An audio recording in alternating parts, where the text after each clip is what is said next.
The 91st Psalm is one of my favorites. He who dwells in the shelter of the Most High, who abides in the shadow of the Almighty, will say to the Lord, my refuge and my fortress, my God, in whom I trust. Trust. My God, in whom I trust. What a word. I wonder, can I trust you? Can I trust you to love me? Can I trust you to support me? Can I trust you to be my friend? Can I trust you not to hurt me? The answer for us goes back a long way, a very long way.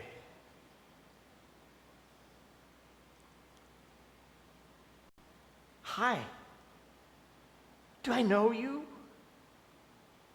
Do you want to be my friend? Oh, but I'm not supposed to talk to strangers.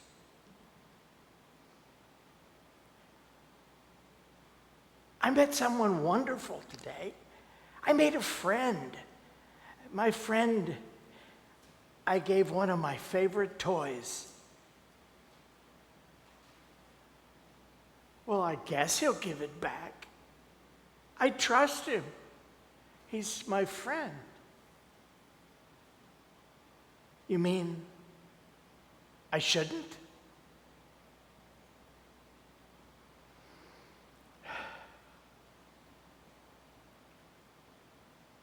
I met a girl today. Oh, she's the most beautiful girl in the world. The more I know her, the more I realize I want to spend more time with her. And you know, I feel like I'm in love. Yes.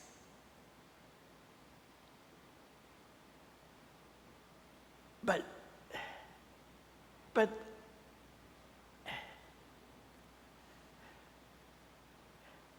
you mean I shouldn't trust how I feel?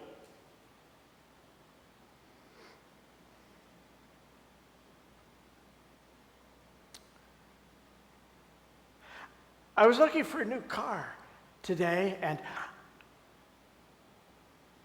I looked at this car.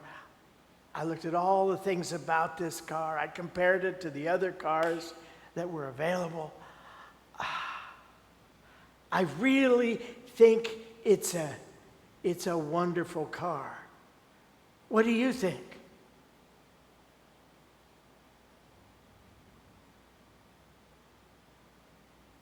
But I think I just can't trust what I think.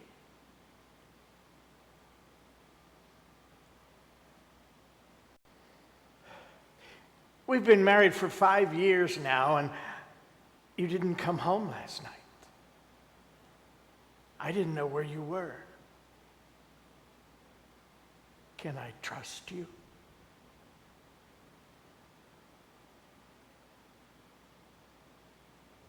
Can we trust each other? Can we trust life itself?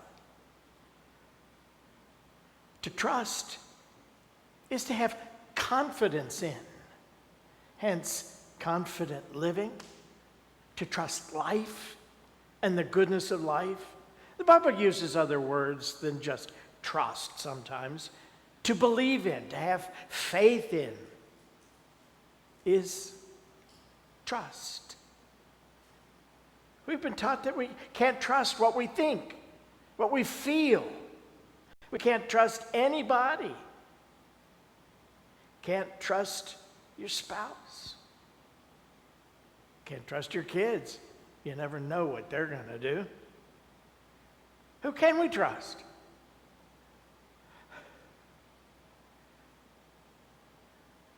Who can we have confidence in and have faith in? Sometimes it happens when we trust.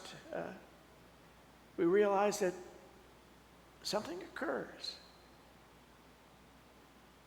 When you find that you trust someone or something, you'll notice that something happens, and that something is that energy moves. Things begin to happen when you trust. Things begin to move. We begin to move. Things begin to change. Remember that young love?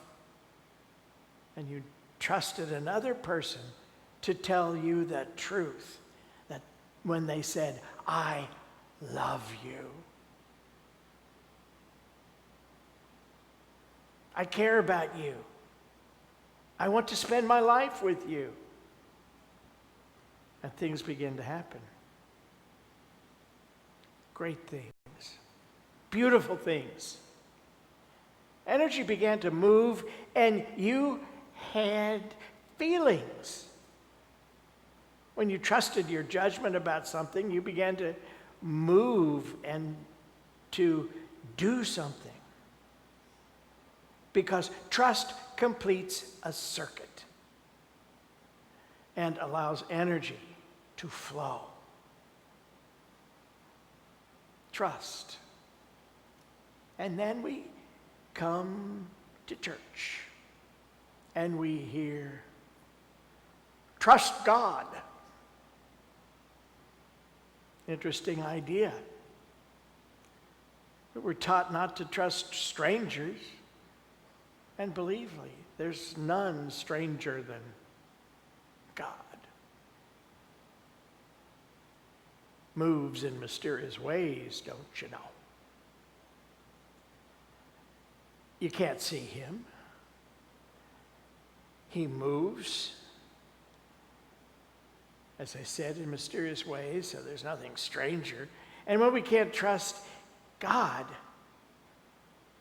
with skin on, called people, called friends, neighbors, our families, people we love, then how the heck can we trust the strangest thing in the universe that we can't see, can't touch? And yet, trust we do. Oh, in some amazing things. I trust the key in my car, that when I turn it, it's going to start. I have had a time when that didn't happen.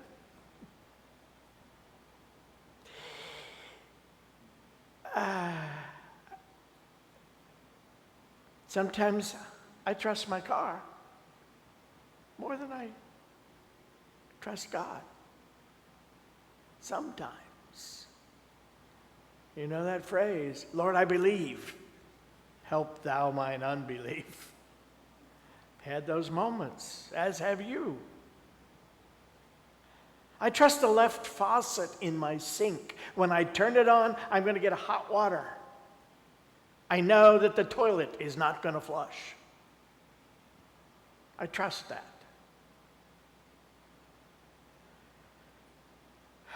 I trust something invisible and intangible and something I know very little about, but I trust it very much. Somebody recently said, "There's something here I want to get and I don't have the money. Can you help me?" What's a friend for, right? So, first thing I did was check my bank balance. I trusted the numbers. I trusted the mathematics. And I said, "Yes, I can help you."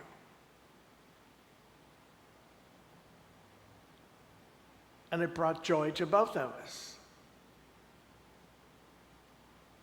Energy moved. Things happened.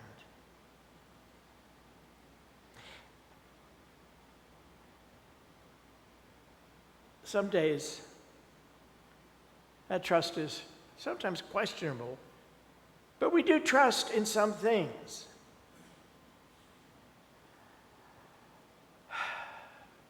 Before coming to ministerial school, my minister in Cincinnati said, you'll be fine. You have your covenant, and you'll be in good hands at the school. And I'm going, covenant, covenant, covenant. What the hell's a covenant? So I had to do some research because I had sort of skimmed over the Fillmore dedication and covenant. You may remember it.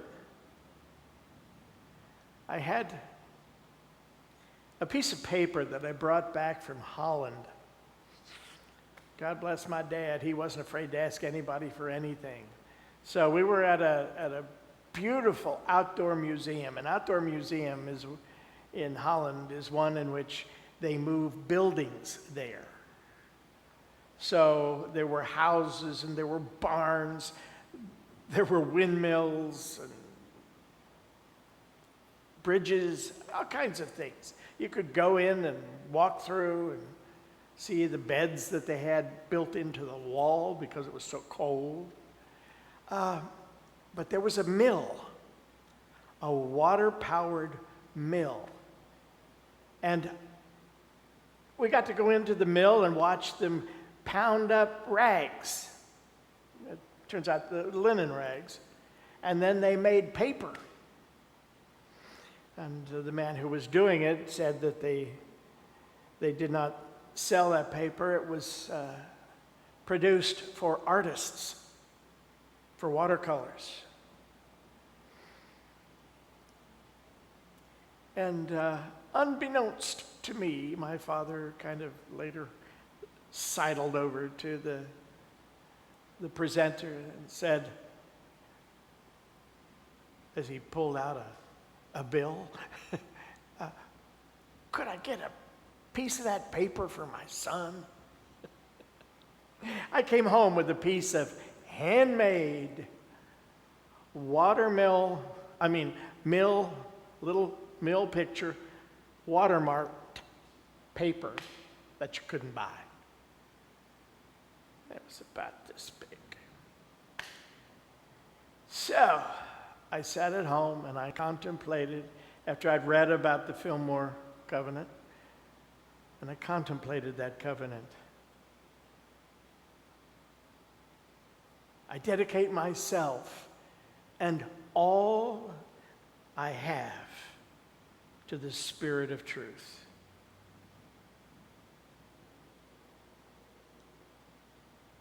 And I confirmed that for this dedication, said Spirit of truth would supply to me an equal amount of peace of mind, of health of body, of love, life, wisdom, understanding, and all things necessary for life right here and right now.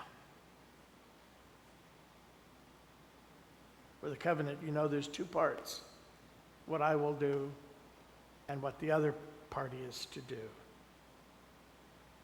In exchange for this dedication, I would receive an abundance of all things without making them the object of my existence.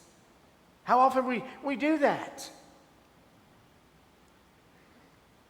Remember the old phrase that you used to hear, I think, back in the 60s? Whoever dies with the most toys wins. That's not the object of our existence. Not having the biggest house, not having the most money, the biggest car or the newest car. None of those things actually in the big scheme matter. It's having life, love, understanding, peace of mind. That covenant was an act of trust. And I'm going to tell you that to this day, I do not believe that covenant has ever been broken. I do not believe that the universe has ever reneged on that deal. Oh, we can have, and I can have difficult times for a while. But something always takes care of it. There's always something that saves the day.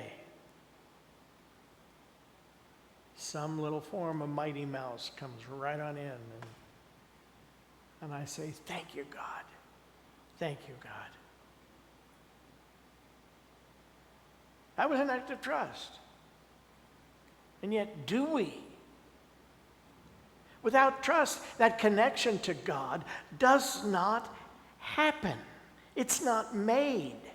Without trust, the negative and the positive poles of the universe do not connect to cause the energy to flow, to move, to cause things to happen.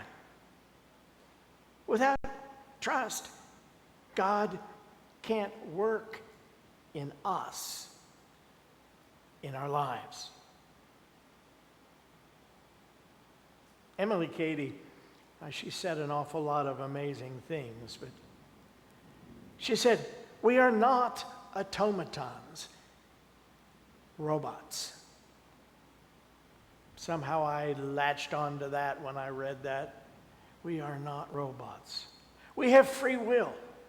We have the ability, the freedom to choose what we think, to choose what we will do. There's nothing forcing us to behave in a certain way.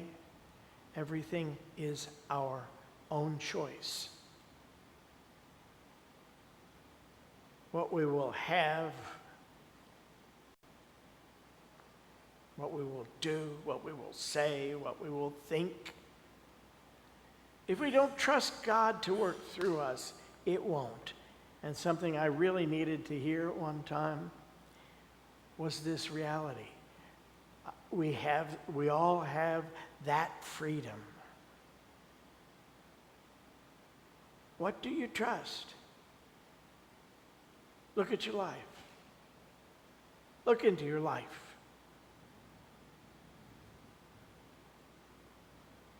What are you doing? What do you believe?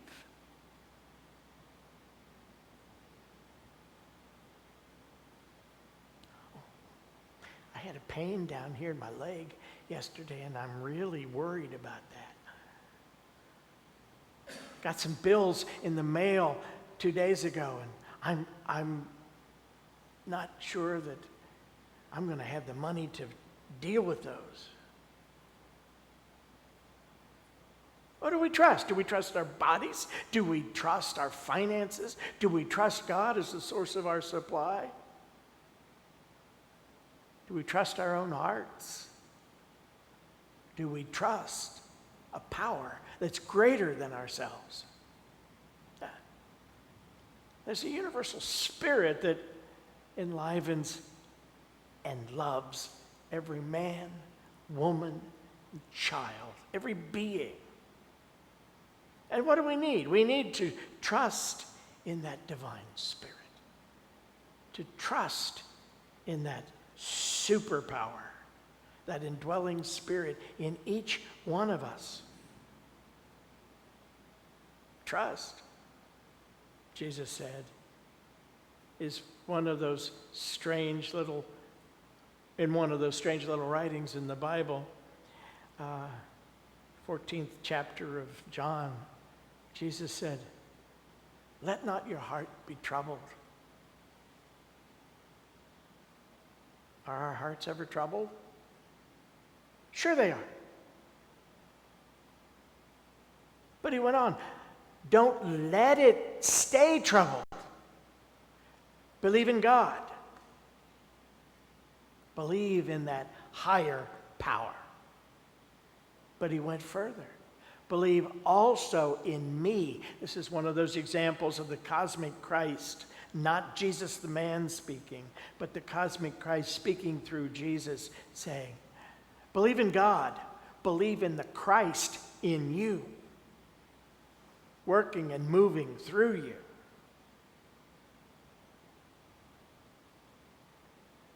Our hearts are troubled, but we don't have to let them stay troubled. We don't need to be afraid of our bodies. We don't need to be afraid of life. Afraid to do something because what if we fail?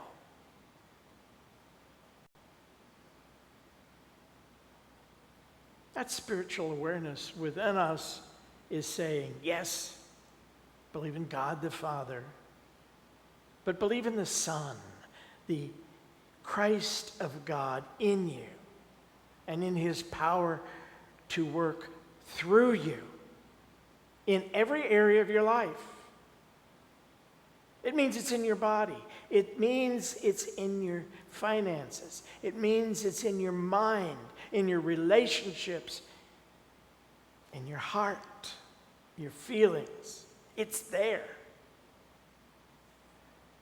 It's there and ready every moment to do its work.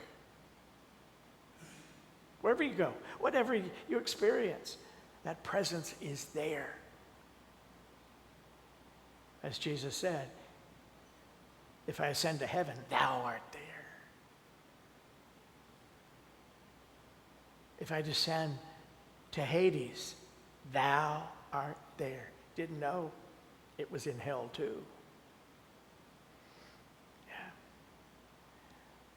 That image likeness of God, that let us make man in our image, after our likeness. That power is centered in each one of us. It is implanted in us in the beginning. It's universal intelligence. I believe it's intelligent.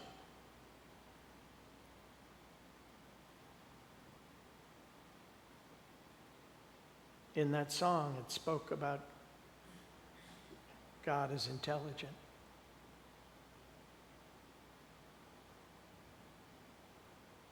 So I can say, God makes no mistakes. Some part of me said, oh yes, he did, too. You know what they are? The avocado. What's wrong with the avocado? The pit's too big, yeah. And the ostrich. That thing will never fly.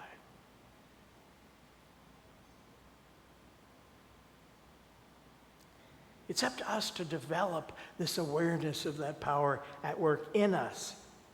And in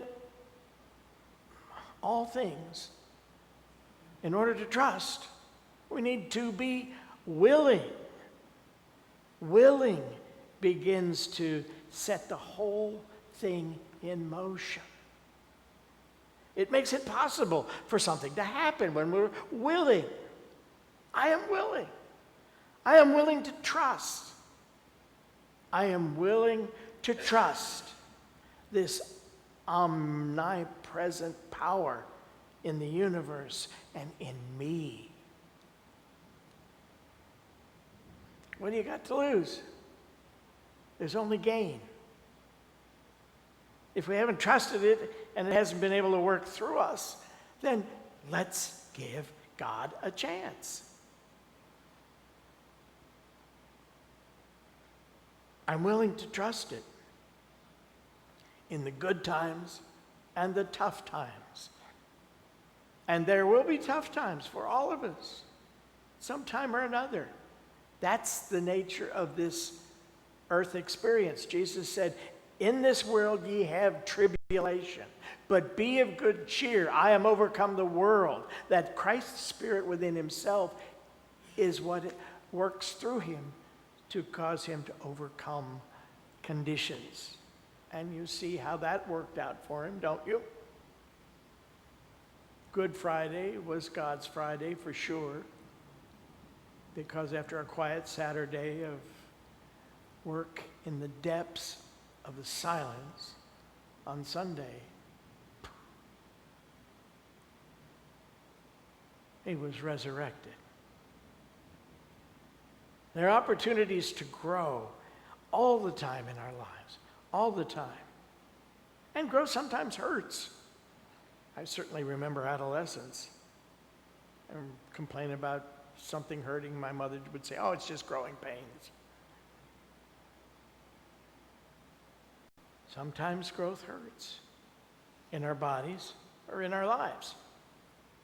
If we are willing to trust, then we know that God is everywhere, present in that situation, and God is there to make it whole and complete.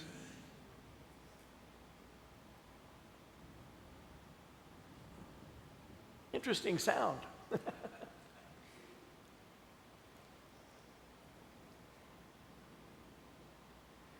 And we begin to realize, and I think that we do it intellectually first. We begin to realize, I am a spiritual being. And for a while, we may not know what that is exactly, what that means. But we can get this from books. You can get it from Katie. You can get it from the Bible. When we're willing to trust, we can begin to find things like my refuge, my fortress, my God in whom I trust. And we realize that if people who wrote those words could do it, we certainly ought to be able to, and we certainly can try. Believe in God. And as Jesus said, believe also in me. That Spirit of God implanted in you in the beginning. I can trust in God, the Spirit of God, the Son of God within me. I can get that from books too, the idea of it. But at some point I have to make it visceral. I have to feel it and know it. I have to be willing to allow that presence to come forth in my life. Did you ever go to a petting zoo? I've been to several over the years, and there was a time, let's see, where I went to the Renaissance Festival. I'm sure many of you have gone there. And I was walking around carrying this cup of coffee, drinking coffee, and came upon this amazing creature, a brown bear. And at the time, there was just the brown bear, his friend, the human, and me. I'm holding my coffee and I'm looking at this brown bear, and do I trust that bear? Well, not a lot. I don't know that bear. He did have bright, shiny eyes, lovely black nose, wonderful big teeth, claws too. Okay, I'll trust this much. And I touched. And he felt wonderful. So I started to lean in and touch him. And he put his head down and put his snout right in my cup of coffee and started drinking it. What do you do? I said, thank you. Yeah. I often wonder, what if I'd been smoking? That would have been interesting. Smokey the bear. With God, I can trust his action in me, that he will work through me, that he is not going to run away and defeat me. No, I need to do distillation, to distill this intellectual knowledge and these little experiences into real understanding. And how do we do that? It's called meditation. Private, patient, quiet time. Becoming personally aware of the presence of God within you. That's the one, that spirit within you, that you're often tempted to skim over. The intellectual knowledge needs to be turned into real conviction. Maybe I can trust. Can I trust? My refuge and my fortress, my God in whom I trust. This conversation takes place where? In the silence, in prayer, in meditation. Intellectual becomes converted into awareness.